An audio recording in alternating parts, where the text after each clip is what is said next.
সরকারি চাকরির প্রস্তুতি নিচ্ছেন আর প্রাচীন ভারতের ইতিহাস পড়ছেন, তাহলে চন্দ্রগুপ্ত মৌর্য থেকে এই কয়েকটি প্রশ্ন আপনার একদম ঠোঁটস্থ থাকা চাই। চলুন 2 মিনিটের রিভিশন করে নিই।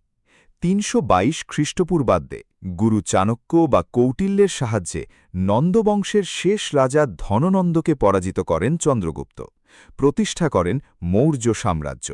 মনে রাখবেন, এটিই ছিল ভারতের বুকে প্রথম সর্বভারতীয় বা অখণ্ড সাম্রাজ্য। গ্রিক পণ্ডিতরা তাকে ডাকতেন স্যান্ড্রোকোটাস নামে। পরীক্ষায় এই নামটা কিন্তু বারবার আসে। এরপর সালটা ৩০৫ খ্রিস্টপূর্বাব্দ। আলেকজান্ডারের সেনাপতি সেলিউকাস নিকেটারকে পরাজিত করেন তিনি। সন্ধির শর্তানুযায়ী সেলিউকাস তার দূত মেগাস্থিনিসকে চন্দ্রগুপ্তের দরবারে পাঠান। এই মেগাস্থিনিসের লেখা বিখ্যাত বই হল ইন্ডিকা, আর চন্দ্রগুপ্তের গুরু চাণক্য লিখেছিলেন অর্থশাস্ত্র।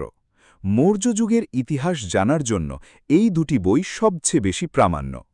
আপনি কি জানেন গুজরাতের বিখ্যাত সুদর্শন হ্রদ কার সময় তৈরি? জুনাগড় শিলালিপি থেকে জানা যায় কৃষিকাজের সুবিধার জন্য চন্দ্রগুপ্ত মৌর্যের প্রাদেশিক শাসক পুষ্যগুপ্ত এই হ্রদটি নির্মাণ করেছিলেন। এটাও পরীক্ষার জন্য একটি স্টার মার্ক করা প্রশ্ন।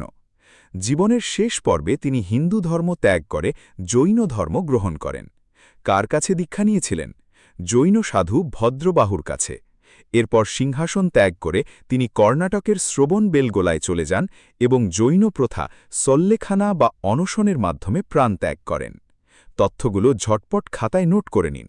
সরকারি চাকরির আরও নিখুঁত প্রস্তুতির জন্য চ্যানেলটি সাবস্ক্রাইব করতে ভুলবেন না। দেখা হচ্ছে পরের ভিডিওতে।